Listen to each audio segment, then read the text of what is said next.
yesterday we have done conjugate. Conjugate is what? Suppose complex number is a plus iota b, so its conjugate denoted by z bar and is equals to a minus iota b. Imaginary part का sign change हुआ है. And then we have done modulus. Modulus denoted by two vertical pipes, and this is equal to under root a square plus b square, or in short you may say square of real part plus square of imaginary part. And do remember one thing, don't take iota. When you take the modulus, don't take iota here. For example, 5 minus 3 iota, what is the modulus of this complex number, is equals to 5 square and minus 3 square. Don't take iota here. 25 plus 9 under root 34 is the modulus. This we have covered yesterday. And one more thing, multiplicative inverse.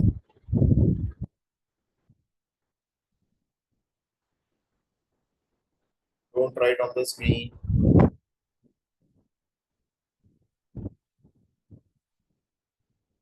Multiplicative inverse, and that is, let's say z is equals to a plus iota b. So multiplicative inverse of z is 1 over z is equals to, take the conjugate of the complex number and divide it by the square of the modulus. This is called the multiplicative inverse. और कुछ कुछ हमने इनकी properties भी की थी. This property is very important. This one, इसको हम ऐसे भी लिख सकते हैं, देखो, modulus z square is equals to z into z conjugate. इसको ऐसे भी लिख सकते हैं.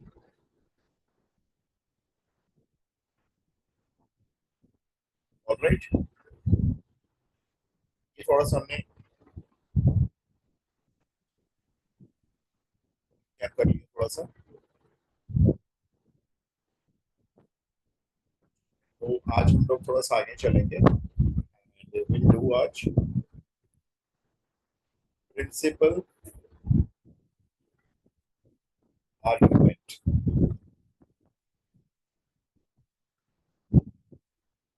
और simply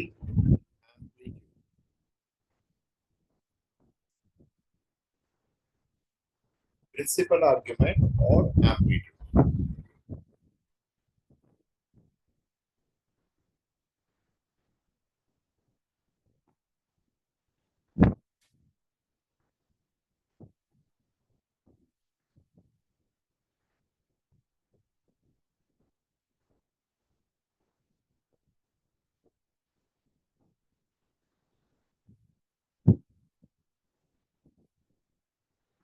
So I have drawn 4 types of Argand plane because we need to do 4 different conditions. ठीक है.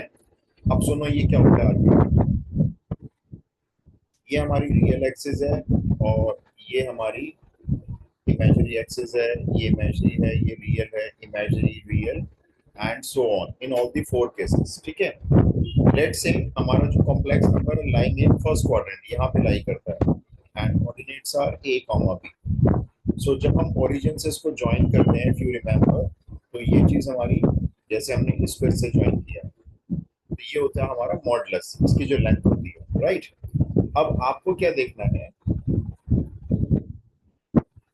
आपको ये देखना है कि ये जो हमने ज्वाइन किया है ना, तो इसने रियल एक्सिस से ये रोटेशन कितना लिया, ये rotation let's say theta.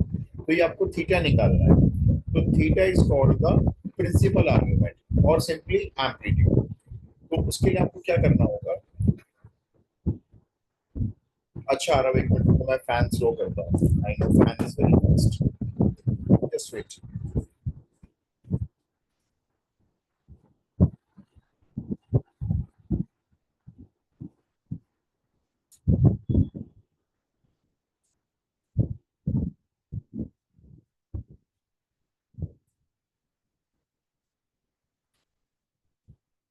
Is it okay now? Yes, sir. ठीक है, थोड़ा फैन फास्ट चल रहा था. ओके, तो मैं क्या बोल रहा था अभी, मान लीजिए हमारा कॉम्प्लेक्स नंबर है a प्लस आयोटा बी, तो lying in the first quadrant. ठीक है, मैंने ऐसी रफ फिगर प्लॉट कर दी। अब आपको क्या देखना है कि यहाँ रियल एक्सिस में यहाँ से यहाँ तक जाने में कितनी रोटेशन आई, ये थीटा आपको फाइंड आउट करना है। So the value of theta is called the principal argument. अब कैसे करेंगे फाइंड आउट? हमने क्या किया, यहाँ से एक परपेंडिकुलर नीचे ड्रॉप कर दिया। राइट, ये हमने परपेंडिकुलर यहाँ ड्रॉप कर दिया।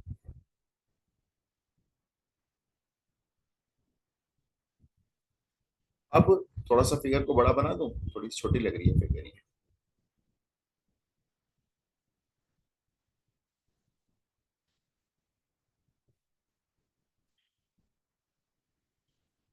यहाँ हमारा पॉइंट है। ठीक है, लेट से ए कॉमा बी, और हमने क्या किया, ओरिजिन से ना इसको ऐसे ज्वाइन कर दिया। राइट, और फिर हमने क्या किया, यहाँ से एक परपेंडिकुलर नीचे ड्रॉप कर दिया। Alright, so this angle theta is called the principal argument. अब देखो कितना इजी होगा ये डिस्टेंस हो गया हमारा ए, और यहाँ से जो डिस्टेंस हम देख रहे हैं ये हो गया बी। सो वी में apply simply tan theta. Tan theta is equals to perpendicular upon base, and the value of theta after solving the equation is called the principal argument. तो जो यहाँ से आप थीटा की वैल्यू निकालोगे वो आपका प्रिंसिपल आर्ग्यूमेंट हो जाएगा। So this is first condition when your complex number lying in the first quadrant. आप इसको नोट कर लो। इसमें ना चार कंडीशन हो जाएंगी, first quadrant, second quadrant, third and fourth.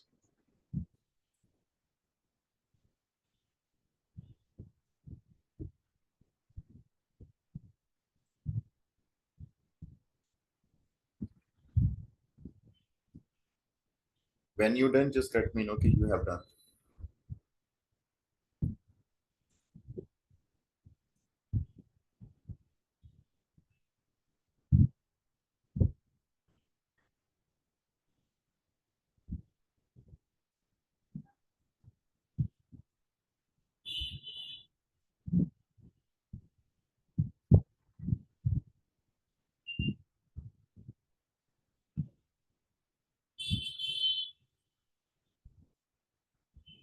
Done.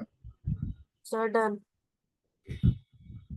Now let's move to the second condition. देखो आपका आर्गेन प्लेन के अकॉर्डिंग, जैसे मान लेते हैं वापस ये हमारी इमेजिनरी एक्सिस है, ये रियल एक्सिस है, और इस बार आप ये मान लो कि आपका जो पॉइंट है वो यहाँ पे लाई कर रहा है सेकंड क्वाड्रेंट में, माइनस ए कॉमा बी। आपने फिर वही किया, ओरिजिन से इसको ऐसे ज्वाइन कर दिया। ठीक है, अब आपको पता है कौन सा एंगल निकालना है, आपको अब ये वाला एंगल निकालना है, यहां से यहां तक जितना ये रोटेशन होगा वही प्रिंसिपल आर्ग्यूमेंट होगा। तो ये तो नहीं निकालेंगे हम एक काम करते हैं, ये वाला एंगल निकालते हैं। लेट से ये थीटा एंगल है, और फिर वही करते हैं, यहां से एक परपेंडिकुलर नीचे की तरफ ड्रॉप कर लेते हैं। ठीक है, अब हमने क्या किया, जैसे अभी लास्ट टाइम किया था वही किया, इस डिस्टेंस को ले लिया ए, इस डिस्टेंस को ले लिया हमने बी। डिस्टेंस है इसलिए मैं देखो ए ले रहा हूं, माइनस ए नहीं लेना आपको। Again you use tan theta is equals to perpendicular upon base, यहां से कुछ थीटा की वैल्यू आ जाएगी। राइट, कुछ ना कुछ एंगल निकल आएगा, लेकिन आर्ग्यूमेंट ये नहीं होगा, आर्ग्यूमेंट होगा ये वाला पूरा एंगल। अब बता सकते हो ये एंगल कैसे निकलेगा अगर मेरे पास थीटा एंगल ऑलरेडी आ चुका है तो? तो 180 माइनस कर देंगे। करेक्ट। तो आपको जो प्रिंसिपल आर्ग्यूमेंट निकालना होगा तो आप क्या करोगे, ये पूरा आपका 180 है, ठीक है, आ रहा बिल्कुल। 180 मींस रेडियंस में पाई होता है ना, उसमें से थीटा को माइनस करोगे तो आपका प्रिंसिपल आर्ग्यूमेंट आ जाएगा। तो this condition happens when complex number lying in second quadrant. तो tan थीटा तो वैसे ही निकालेंगे, परपेंडिकुलर अपॉन बेस। अच्छा बार बार देखना, परपेंडिकुलर हमेशा b बनेगा। b मींस जैसे यहाँ पे आपका कॉम्प्लेक्स नंबर है माइनस ए प्लस आयोटा बी, है ना, तो ये b हो गया। तो b को a से डिवाइड करो, tan थीटा आ जाएगा। उसके बाद आप देख लो कौन से क्वाड्रेंट में है, और उसके अकॉर्डिंग फिर आप अपना प्रिंसिपल आर्ग्यूमेंट लिख दोगे। Just note it down, the second case, फिर थर्ड और फोर्थ केस और है।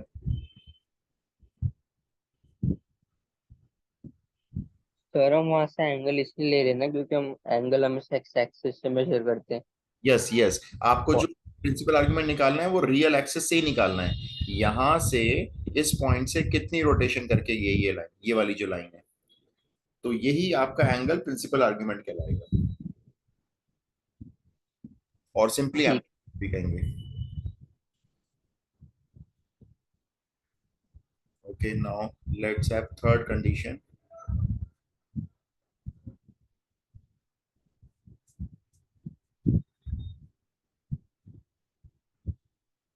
एक्चुअली आरव, जो एंगल निकलता है ना प्रिंसिपल आर्ग्यूमेंट, वो रियल एक्सिस से रोटेट करके देखा जाएगा कि रियल एक्सिस कितना रोटेट करेगी। रियल, वो भी positive x, positive real axis. अब देखो मेरे पास एक तीसरी सिचुएशन आ गई है। मेरा कॉम्प्लेक्स नंबर यहाँ पे भी लाई कर सकता है थर्ड क्वाड्रेंट में, यानी उसके कोऑर्डिनेट्स होंगे -a - b। ठीक है। अब -a - b अगर कोऑर्डिनेट होंगे तो अब आपको देखना है, मैं फिर से देखो इसको ज्वाइन कर देता हूँ ओरिजिन से। ये मैंने ज्वाइन कर दिया। ठीक है। अब आपकी रोटेशन देखो, यहां से अगर आप लेते हो ये, तो ये रोटेशन ज्यादा होगी, या अगर आप यहां से लेते हो तो ये वाली ज्यादा होगी। रास्ता कौन सा शॉर्ट पड़ेगा ये बताना, जो शॉर्ट। सर जो सर नीचे से। पीछे पीछे से। पीछे से जो आएगा, जो मान लीजिए क्लॉकवाइज डायरेक्शन में आएगा, तो इस बार आपका प्रिंसिपल आर्ग्यूमेंट ये वाला नहीं होगा, जिसको हम रब कर देते हैं। आपका प्रिंसिपल आर्ग्यूमेंट होगा इस बार ये वाला। अच्छा, अब कैसे निकलेगा? हमने फिर वही किया, यहां से एक लाइन परपेंडिकुलर ड्रॉ कर दी। ठीक है। इस एंगल को हमने वापस मान लिया थीटा, ये वाला जो एंगल है। ये वही डिस्टेंस हो गया आपका बी, और ये डिस्टेंस हो गया ए। फिर से आपने क्या किया, tan थीटा निकाला। ये आप हर बार निकालोगे, इसका मतलब बी बाई ए। यहां से आपको थीटा की कुछ वैल्यू मिल जाएगी, but theta is not the principal argument. अब बता सकते हो प्रिंसिपल आर्ग्यूमेंट कौन सी वैल्यू होगी? देखो आप और रियल रियल एक्सिस हम जाएंगे फर्स्ट सेकंड क्वाड्रेंट, फिर उसको वहां से टच करेंगे। आप ऐसे ऐसे कह रहे हो, यहां से जाएंगे clockwise direction, anti clockwise direction में। हम जाएंगे इधर से, देखो उल्टा जाएंगे क्लॉकवाइज डायरेक्शन में। तो पहले तो हम क्या करेंगे, पाई में से थीटा को माइनस कर लेंगे। So we will get this angle, ये वाला एंगल मिल जाएगा हमको, ये वाला। ठीक है। और उसके बाद हमको मालूम है रोटेशन हमारी क्लॉकवाइज डायरेक्शन में आ रही है, तो क्लॉकवाइज डायरेक्शन में एंगल हमेशा माइनस होता है। तो थर्ड क्वाड्रेंट में क्या करना है, पाई में से थीटा को माइनस करके उसके बाहर एक माइनस साइन लगाना है, क्योंकि रोटेशन आपकी क्लॉकवाइज होगी। तो ये थर्ड थर्ड क्वाड्रेंट का केस हो गया। ये आपका प्रिंसिपल आर्ग्यूमेंट हो गया इन थर्ड केस। अभी जब एग्जाम्पल करेंगे तो क्लियर भी हो जाएगा, आप नोट कर लो। एक फोर्थ केस सर इस प्रिंसिपल आर्गुमेंट का यूज क्या है? अभी बताऊंगा आपको। अभी यूलर्स फॉर्म है, आगे कोऑर्डिनेट ज्योमेट्री अटैच हो जाएगी इसमें। एज सच कोई आप पूछोगे रियल लाइफ में क्या यूज है, तो कोई यूज नहीं है। सर हमने जो थर्ड एक्सिस में परपेंडिकुलर ड्रॉप करा है वो हम इमेजिनरी एक्सिस पे कर सकते थे। तो आ गई इमेजिनरी एक्सिस पे, और कोई ऑप्शन नहीं है।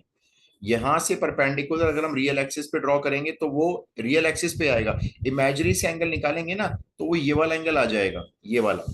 और हमको हमेशा एंगल देखना होता है रियल एक्सिस से कितना रोटेट हुआ।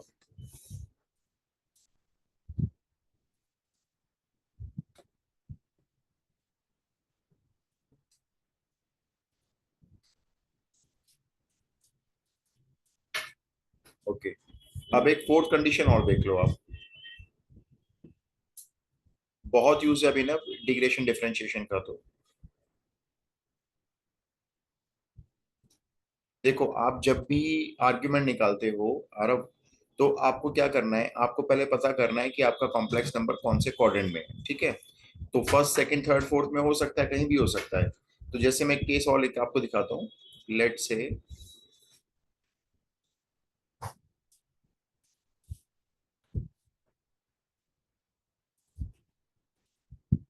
अब मेरा कॉम्प्लेक्स नंबर देखो फोर्थ क्वाड्रेंट में आ गया, a, -b हो गया। राइट। तो मैंने क्या किया, मैंने ओरिजिन से इसको ज्वाइन कर दिया। ये मैंने ओरिजिन से इसको ज्वाइन किया। अब मुझे देखना है रियल एक्सिस कितना रोटेट करेगी। तो यहां से शुरू करते हैं, यहां से घूमते जाओ जब तक आपकी ये वाली लाइन ना आ जाए यहां तक। इतना रोटेट करेगी आपकी रियल एक्सिस यहां तक पहुंचने में। हमने देखा ये बहुत लंबा रास्ता है रियल एक्सिस को यहां तक आने में। रियल एक्सिस को यहां से यहां आने में ये छोटा रास्ता है, ये वाला जो है। तो जो शॉर्टेस्ट पाथ है, वही हमारा रोटेशन जो है वो प्रिंसिपल आर्ग्यूमेंट होगा। तो इस बार आपको हम क्या करेंगे, देखो ये थीटा निकालेंगे पहले। कैसे निकालना है, आप यहां से एक लाइन परपेंडिकुलर यहां से ड्रॉ कर लो, यहां से परपेंडिकुलर लाइन आपने ये ड्रॉ कर ली, ठीक है, वही राइट ट्रायंगल बना दिया। तो कहां पे ड्रॉ कर रहे हो बार बार आप हमेशा रियल एक्सिस पे ड्रॉ करते हो, ठीक है। और आपने अब इस एंगल को मार्क कर दिया थीटा, ये आपका वही ए हो गया और ये आपका बी हो गया। फिर आपने क्या किया, फिर से वही tan थीटा यूज किया, tan थीटा हो गया परपेंडिकुलर अपॉन बेस। आपने देखा चारों केस में tan थीटा यही यूज हो रहा है, इससे थीटा की कुछ वैल्यू आ जाएगी। लेकिन आपका जो प्रिंसिपल आर्ग्यूमेंट है वो ये वाला एंगल है। अच्छा सपोज करो ये 30 डिग्री आ गई वैल्यू, तो बताना प्रिंसिपल आर्ग्यूमेंट कैसे लिखोगे। तो माइनस -30। राइट, माइनस थीटा लिख देना, बस उसका साइन चेंज कर देना, तो वो थीटा की जगह माइनस थीटा आपका बन जाएगा प्रिंसिपल आर्ग्यूमेंट। करेक्ट आ रहा है माइनस थीटा। अब मैं आपको ना एग्जाम्पल सॉल्व कराता हूँ तो पिक्चर क्लियर होगी अच्छे से।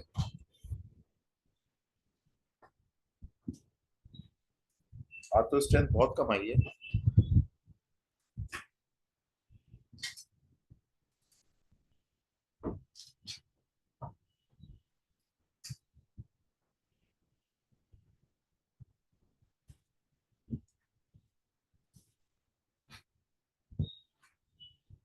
हम्म, नहीं तो चलो मेरे को बता देना, मान लो कि चलो शॉर्ट क्लास रखनी है तो शॉर्ट क्लास भी रख सकते हैं, लेकिन अभी मिस होता है ना तो फिर बड़ा वो है भाई, अब कैसे करेंगे अभी। सर तो वही तो सर, अभी जो क्लास करे फिर वापस ऑफलाइन क्लास में करेंगे तो फायदा नहीं फिर। यार देखो यार, एबिलिटी सेक्शन अगर ऑप्ट किया है तो एक्स्ट्रा तो पढ़ना पड़ेगा ना यार, फिर कैसे होगा सिलेबस। चलो कोई नहीं, अपन करते हैं। अच्छा मैं देखो आपको ना एक दो एग्जाम्पल सॉल्व करवाता हूँ, ठीक है, फिर आप पहले मेरा देखो फिर आप ट्राई करना। कॉम्प्लेक्स नंबर है 4 + 4 आयोटा, फाइंड प्रिंसिपल आर्ग्यूमेंट, ठीक है।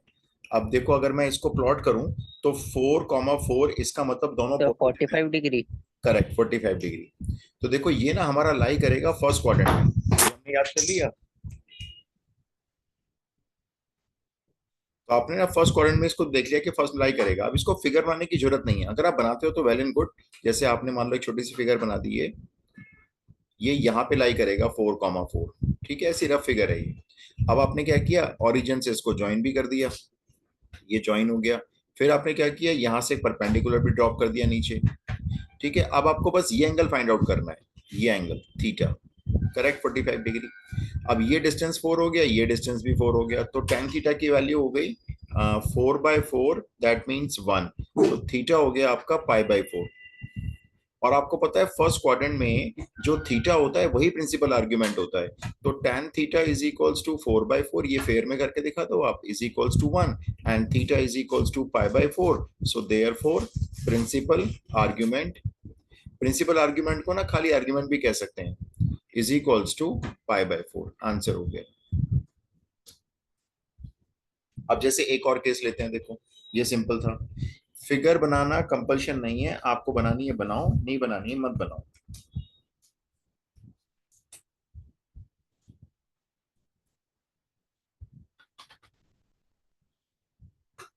देखो एक और एग्जांपल लेते हैं, क्वेश्चन 2।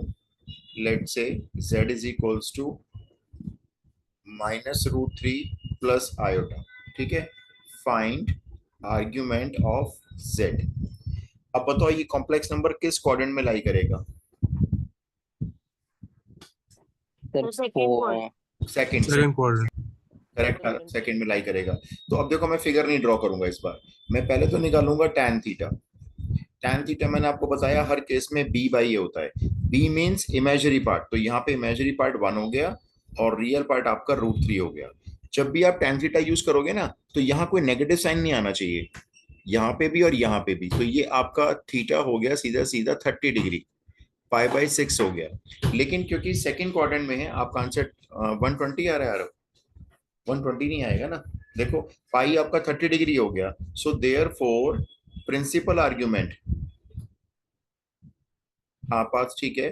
तो प्रिंसिपल आर्ग्यूमेंट ऑफ जेड के लिए क्या करेंगे, हम पाई में से इसको माइनस कर देंगे, क्योंकि सेकंड क्वाड्रेंट में है ना। तो आपका आर्ग्यूमेंट हो जाएगा 5π/6, जिसको आप 150 डिग्री भी बुलाते हो। तो क्वाड्रेंट के हिसाब से बस आपको अपना आर्ग्यूमेंट लिखना है। आप एक काम ये भी कर सकते हो, देखो एक छोटा सा ना टेबल बना लो यहाँ पे। Okay, no problem, no problem Aarav. जैसे यहाँ पे लिख लो आप क्वाड्रेंट और यहाँ पे लिख लो आप आर्ग्यूमेंट। अगर क्वाड्रेंट 1 है, ठीक है, तो थीटा की जो वैल्यू निकालोगे वही आर्ग्यूमेंट है। अगर क्वाड्रेंट 2 है तो थीटा की वैल्यू निकाल के पाई में से माइनस कर देना। अगर क्वाड्रेंट 3 है तो पाई में से थीटा को माइनस करके साइन चेंज कर देना, क्योंकि क्लॉकवाइज डायरेक्शन हो जाएगी। और अगर फोर्थ क्वाड्रेंट है तो थीटा निकाल के माइनस लगा देना। तो फर्स्ट में थीटा, फोर्थ में माइनस थीटा, सेकंड में पाई माइनस थीटा, तो थर्ड में pi minus theta of negative sign.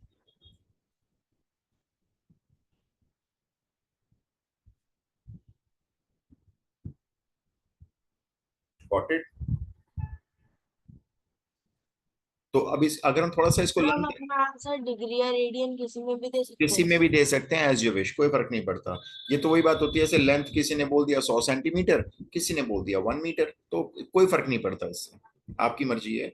फिर भी मैं ये बोलूंगा कि आप कोशिश करो रेडियंस में चला करो, बाकी कोई फर्क नहीं पड़ता, आप एग्जाम में जैसे मर्जी लिखते हैं। Okay sir. ओके जी, अब आप मेरे को एक आर्ग्यूमेंट निकाल के दिखाओ, ठीक है। z is equals to √3 minus √3 iota. पहले इसका tan थीटा निकालो, थीटा निकाल दो, उसके बाद फिर क्वाड्रेंट देखकर, ये क्वाड्रेंट देखकर आर्ग्यूमेंट लिख दो। -30, -30, एक बार फिर -45, -45। अब ठीक है, -45, -45। करेक्ट। मतलब -π/4 बोलोगे तो ज्यादा बेटर है, -π/4, ठीक है, बिल्कुल वैसे।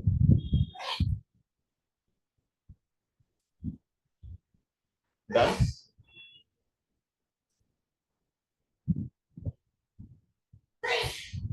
डन। Okay, yes sir. एक और देता हूँ, देखो ट्राई करके देखो। आगे से लिखो।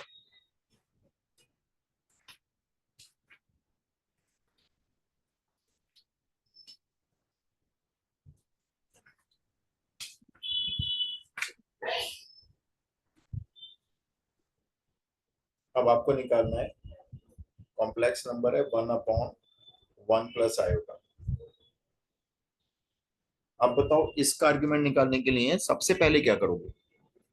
1/1 प्लस आयोटा, रैशनलाइज। करेक्ट। इसको रैशनलाइज करो, इसको पहले a प्लस आयोटा बी की फॉर्म में लेके आओ, we call it standard form में लेके आओ, फिर हम इसका tan थीटा निकालेंगे, ठीक है, ट्राई करो।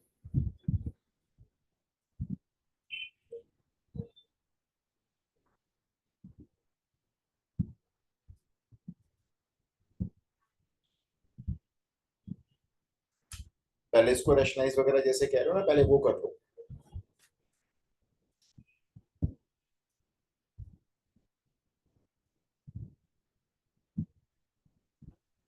तो 1 माइनस आयोटा अपॉन 2। 2 को सेपरेट कर लो, मतलब 1/2 तो माइनस आयोटा अपॉन। माइनस, हाँ सर -45 आ रहा है। तो सेम है। करेक्ट, करेक्ट,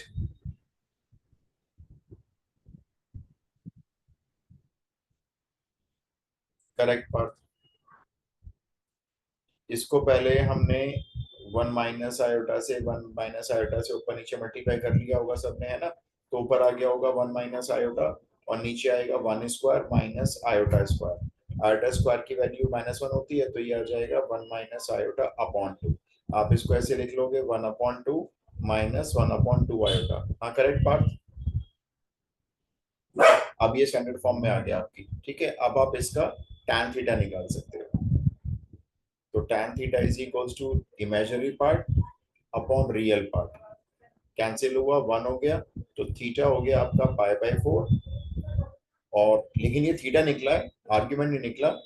प्रिंसिपल आर्ग्यूमेंट या simply argument of z is equals to, आपका क्वाड्रेंट देख लो कौन सा है, रियल प्लस है, इमेजिनरी माइनस है, फोर्थ क्वाड्रेंट है, और फोर्थ क्वाड्रेंट में आपका आर्ग्यूमेंट हो गया -π/4, आंसर हो गया। Got it?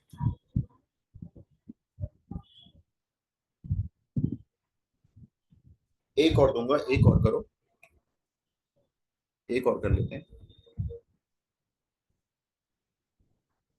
find the argument of 2 plus 6 root 3 iota divided by 5 plus root 3 iota.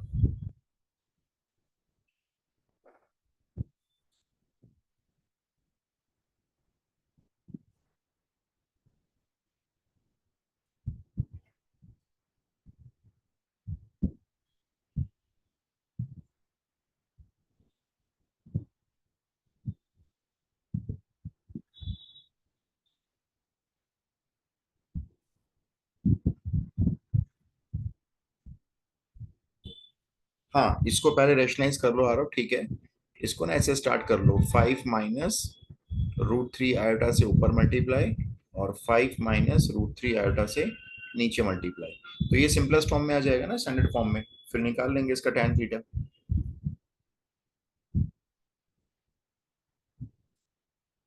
फिर एक्चुअल पता चलेगा कि कौन से क्वाड्रेंट में है।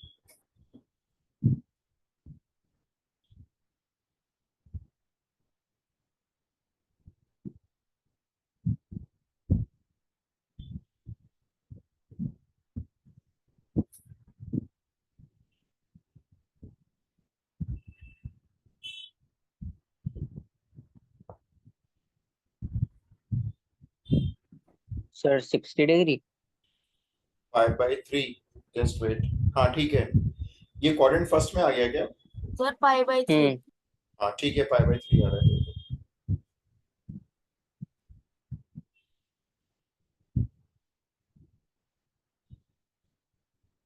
बताओ मेरे को अगर नहीं हुआ है सबका तो।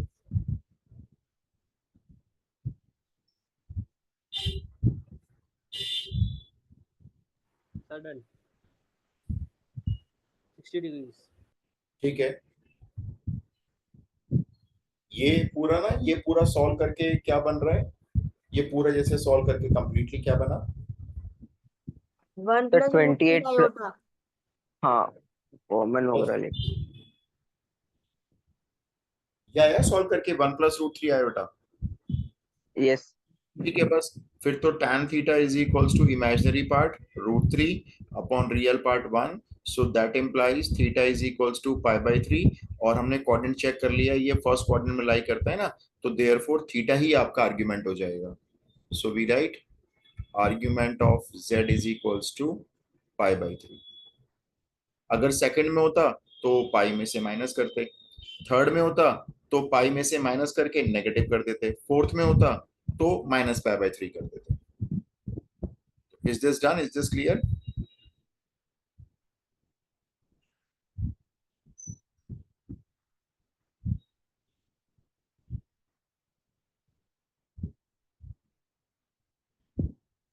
ओके, तो मैं आपको इसमें एक पॉइंट और ऐड कर देता हूँ। दो तीन चीजें बची हैं समझने के लिए, फिर हम क्वेश्चन प्रैक्टिस करेंगे सारे। लेट से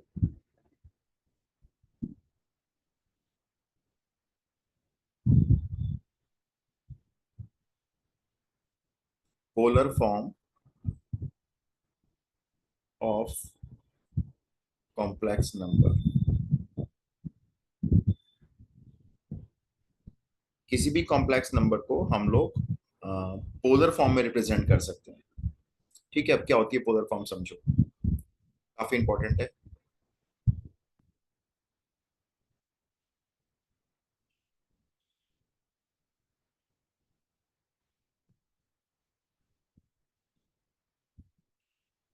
लेट से अपने पास एक कॉम्प्लेक्स नंबर है, मान लेते हैं z, ठीक है, a प्लस आयोटा b। अब मैंने इसको यहाँ फर्स्ट क्वाड्रेंट में प्लॉट कर दिया, a कॉमा b। मैंने ओरिजिन से, वही जैसे हम कर रहे थे ना, इसको ओरिजिन से ज्वाइन करके एक सेगमेंट ये बना दिया, और फिर मैंने यहाँ से परपेंडिकुलर ड्रॉ करके ये एक राइट ट्रायंगल कंप्लीट किया। ये वापस आपका एंगल मान लिया हमने थीटा, ये आपको निकालना आता है, ठीक है।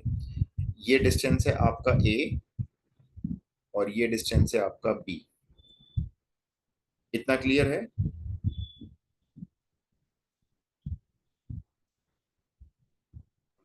Yes sir.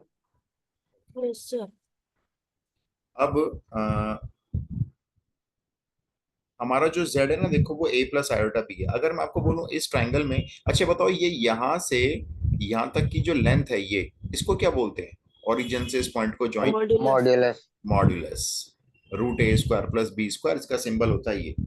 अगर मैं आपको बोलूं इस ट्राइंगल से साइन थीटा निकालो, तो साइन थीटा होता है परपेंडिकुलर, वो तो हमारा बी हो गया ना, अपॉन हाइपोटेन्यूज मॉडुलस जेड। और अगर हम यहाँ से कॉस थीटा निकालते हैं, तो ये होगा बेस अपॉन हाइपोटेन्यूज। ठीक है। अब अगर हम इसको क्रॉस मल्टीप्लाई कर दें, तो बी की वैल्यू हो गई मॉडुलस जेड साइन थीटा, ये ऐसे चला गया इधर क्रॉस मल्टीप्लाई में, एंड ए की वैल्यू हो गई modulus Z cos theta. Right. अब आप इन ए और बी की वैल्यू को सिंपली यहाँ और यहाँ पे पुट कर दो, तो देखो आपका जो जेड है वो चेंज होके क्या बन जाएगा? Value of A is modulus Z cos theta, and iota के साथ value of B is modulus Z sine theta. अब आपने क्या किया, मॉडुलस जेड इसमें से कॉमन ले लिया, तो अंदर रह गया आपके पास cos theta plus iota sine theta. इस फॉर्म में जब आप अपने कॉम्प्लेक्स नंबर को लिखते हो, modulus z bracket cos theta plus iota sine theta, तो ये कहलाती है आपके कॉम्प्लेक्स नंबर की polar form, where theta is equals to argument, जो आपने अभी अभी निकालना सीखा है।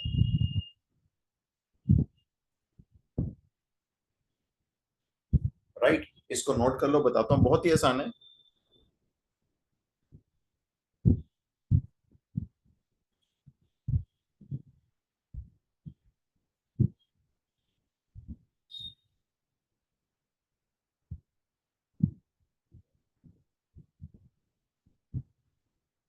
आप नोट कर लो लेकिन जल्दी से।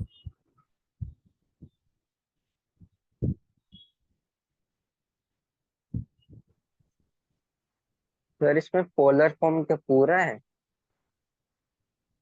हाँ, ये पोलर फॉर्म ना, यहाँ से यहाँ तक जो लिखी जाएगी ना, ये पोलर फॉर्म है। इस फॉर्म में जब अपना कॉम्प्लेक्स नंबर लिखोगे, कॉस और साइन की फॉर्म में आ जाएगा वो।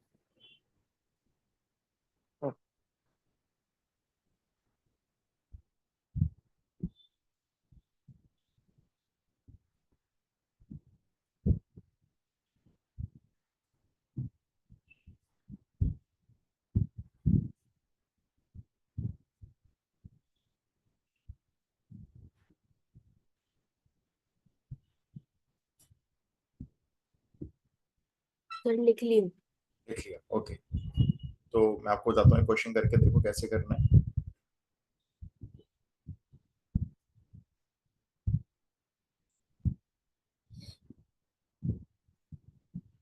बहुत आसान है ये भी। Let's take one example. Find the polar form of the following complex numbers. Let's say first is 1 plus 7 iota divided by 2 minus iota whole square। तो पहले आप नीचे का होल स्क्वायर ओपन करो और मुझे फटाफट से इसकी स्टैंडर्ड फॉर्म निकाल के दिखाओ।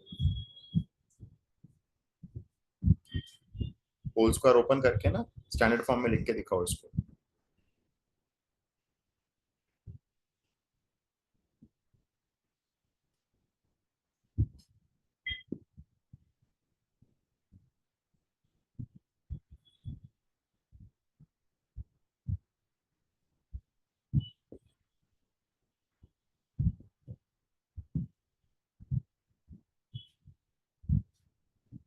सर ऊपर 1+7 आयोटा है। हाँ, 1 + 7 आयोटा।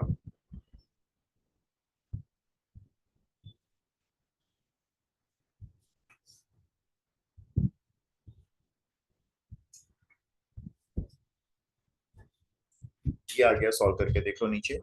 होल स्क्वायर खोला बस मैंने सिंपली। अब इसको आप रैशनलाइज कर लो, 3 + 4 आयोटा से ना ऊपर नीचे मल्टीप्लाई कर लो।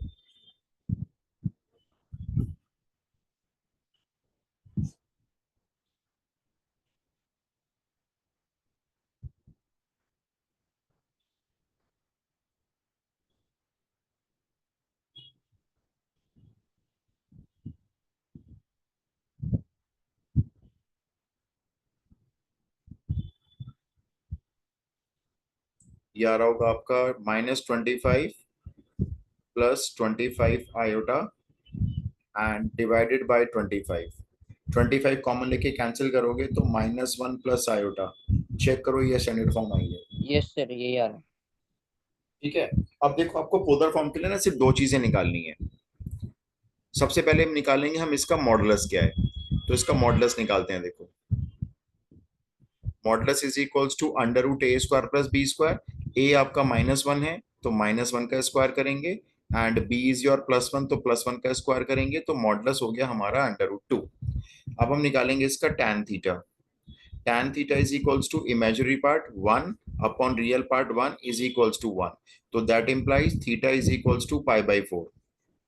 ठीक है, 135 डिग्री लेंगे ना? हाँ नहीं, ये क्वाड्रेंट देखो कौन सा है, हाँ सेकंड क्वाड्रेंट है, करेक्ट सेकंड क्वाड्रेंट है। सो देयरफॉर आपका जो आर्ग्यूमेंट होगा, argument of z is equals to, वो पाई में से माइनस हो जाएगा π/4, तो ये हो जाएगा आपका 3π/4।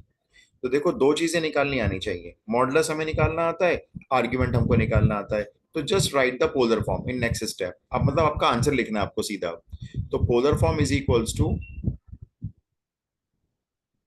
Polar form is equals to सबसे पहले मॉडुलस z, ये मॉडुलस z आएगा ना, ये होती है पोलर फॉर्म cos थीटा। इस फॉर्म में आपको अपना आंसर लिखना है।